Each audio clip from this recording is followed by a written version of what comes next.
Howdy folks, Doc here with Last Best Tool, and let's talk about pawn shop torque wrenches.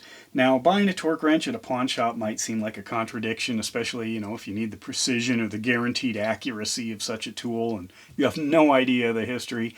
Well, that has never stopped me from getting what I thought were good quality, reliable, maybe trustworthy torque wrenches at pawn shops. So I've got 5 of them here, 5 of these standard spring models that I've gotten at pawn shops. This is the only torque wrench I've ever bought brand new off the truck, and at the time it seemed like a bunch of money, but now that was about I paid about half what this thing sells for new now. It's kind of crazy.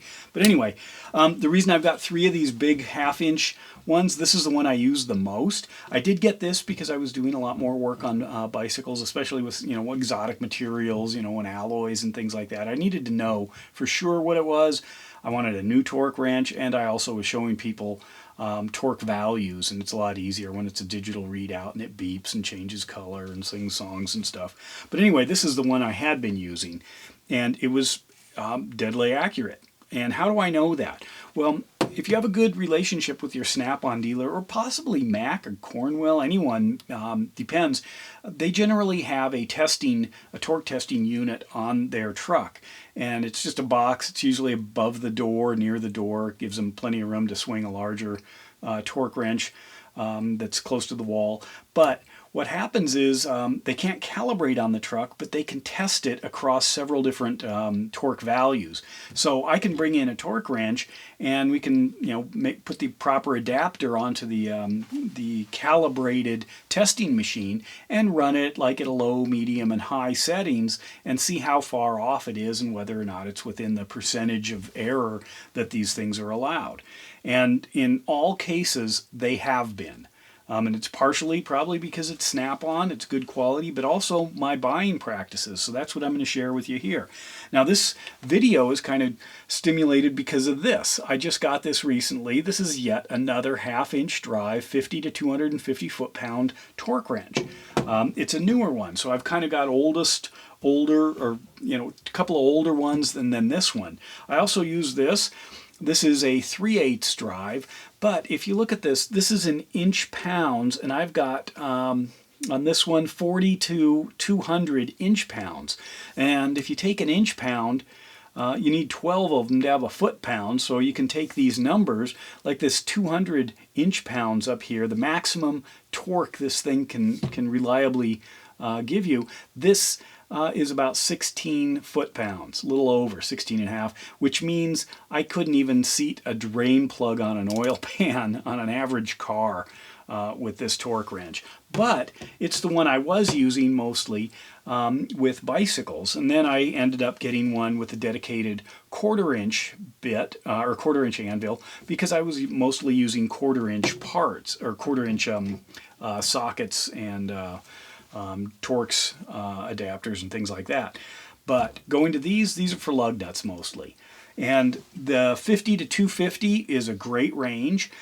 One of the things I do when I go into a pawn shop and notice them, first of all, it's the price. If it's, in fact, if it's over $200, if that's what my cost would be, I don't even bother usually continuing. This one here, I paid $180 for. It was like new. And it came in the box. The box had like no shelfware or anything on it, and it still had the calibration paperwork. And usually that's a sign that somebody cared enough. They took care of it. But this one here, I think I paid maybe $100, maybe $80 for it. A long time ago. This one slid across cement. I've had this the longest. It's coming apart. I think I'm going to take this in and see if the Snap-on dealer will give me anything for it. Sometimes they buy these and sell them to their customers down the road. This one, again, I was probably into it maybe $100. It was in better shape. It's got a little Snap-on logo on the back. And I'll see if they turn smoothly, just what they feel like. How many teeth they have. This is actually a finer tooth. This is actually a newer one, but in worse shape. This is a little bit older, but you can hear You can also tell by the screws there. So that's probably a 72, and then of course this new one, even smoother. You can tell somebody has used it. You know, it's all nice and lubed up now, but you can see a little bit of wear right around here. That would be, you know, from turning a socket, but nothing like, that's actually in better shape, nothing like this where there's tons of wear. But again, all of them I've had checked on the truck, and they were all within specs.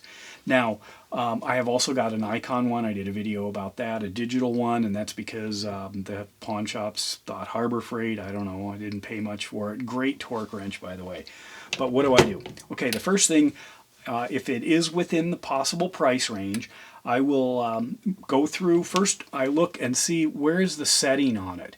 Now, somebody could have changed that, obviously, in the store. But if you see one and it is wound up, you know, up high, there's a chance it's been sitting like that. And generally you want to undo or release the spring tension on these things when you're not using them, which means you back it all the way down to 0. So if I saw one and it was way up here, I might think that may have been stored potentially for years at its highest setting, so I would be a little concerned about its accuracy. But if they're unwound, that also tells me that somebody cares, which is good. I look for any kind of wear, marks, stuff like that that might indicate it's been dropped, any kind of big scuffing, especially up at the heads. That's often where they land. You can see smooth, no real scratches anywhere. Might look, you know, how clean is the logo, stuff like that. That tells you if it's been in the case sometimes. If they haven't, they may have worn. You can see on that one, it's just age. But you also can see, you know, some scratches. Not bad. But, you know, you want to know that it's going to have some life. You can send them in and get them calibrated again. There is an expense there. Or you could try it yourself. You can pop this off and there's just a nut in there, and then you can, if you've got a good sense for how the calibration works, you can go ahead and do that. But these things are really pricey. Again, this guy here, I think it's like 570 bucks or something off the Snap-on truck. I got it for 180, which is a lot. But I'm going to sell these two. Get rid of those now. And I should be able to get at least 180 for both of them, you think? I'll see what the Snap-on dealer gives me. But anyway, I have no hesitation buying good quality torque wrenches. There are others that I often see. Gear wrench is one. I stay away from a lot of the twin beam ones. I don't know much about those. I do see them more often, or any with dials that look old. I just think that after a while you're going to have to replace parts. The springs just don't last forever. And I don't know what's gone on with it. Maybe it's ridden around in the bottom of a toolbox for 20 years. But I need to be able to count on it within a reasonable degree of accuracy. But anyway, so buying them, I would keep your eyes out. There are a lot of them. You see torque wrenches all over the place, and I think one of the reasons is sometimes mechanics will sell those because they are a high dollar item if you're not using it much, or they've upgraded and they've got a new digital one and then they finally realize I'm just not using it. I also want to mention, while I was at the pawn shop, somebody brought in a couple of like Rubbermaid bins full of fairly good tools. A lot of Matco stuff, Mac stuffs, I mean sockets, ratchets, some Harbor Freight stuff, and then they had some other things that, you know, like hard hat and lights and suspension, you know, working at height, harnesses, things like that. And it was kind of interesting, and I just kind of eavesdropped on the conversation. You're always thinking, well, everything at a pawn shop stolen. Well, what this was somebody had retired, and I think was maybe had dementia or something, and it was the kids who had held on to all his tools forever. No one was using them. I mean, there were lots of pry bars, nice pry bars that I assume they were Macs. And some Mayhews. He had I don't know what, like a 5-foot long Mayhew pry bar was in there. All the stuff was really dirty. A lot of it pretty heavily used. But his kids were like, we want to pass this on to somebody else who's going to use it or something. They took it into the pawn shop. Pawn shop went through it. They had no idea what they were looking at. It was kind of funny listening to them. I just wanted to jump in, but it was more interesting to listen to them try to run their business, trying to figure out what these things are and what they're worth. They offered them an absolutely paltry sum for it. I think it was kind of insulting to the family that came in. I mean, when I say the guy's kids, they were probably in their 40s. But anyway, they ended up selling all the stuff, just washing their hands of it, and now the pawn shop's going to go through and try to figure it out, probably look every single thing up on eBay and price it accordingly. But there were some tools in there that later on I'll probably end up buying if they go out for a reasonable price. And I figure, that's how maybe some of these large kind of dumps of tools where you go in, it's like, where did all this stuff come from? There was a life change. It wasn't a car was hijacked, although that does happen, or a work truck. But in this case, they just had these tools. They saved them. I guess it's hard to let go of things, and then suddenly, let's get rid of all of them. So, there's going to be a display case just packed with Mac sockets and Mac ratchets and Cornwell stuff and Mayhew stuff. And there were, all kinds of other things in the bottom. I don't even know what they were, but I couldn't see far enough down in there. But that's probably where things are going to come from.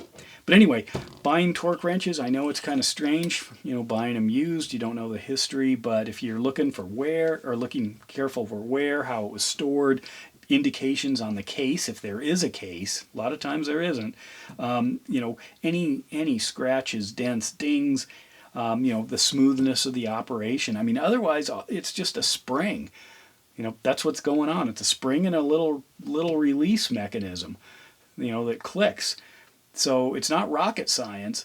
It just is a tool that can't be abused, at least the same way we abuse others. But otherwise, here's 5 of them, and every one of them is within spec, and some of them are kind of old. And I don't think this was the most expensive used one I've ever bought at $180. And I'm pleased with it, but I knew I was going to then sell those 2 off to recover some, because I just need one. Yes, I did actually admit that, but I just need the one. But anyway, so there it is, torque wrenches from pawn shops. Let me know your thoughts. Let me know if you've got experience with torque wrenches, used torque wrenches especially, and if you've had any bad luck. That's what I'm wondering also, is if anyone's got a bum one, and how did they find out? But anyway, let me know. And with that, Doc out.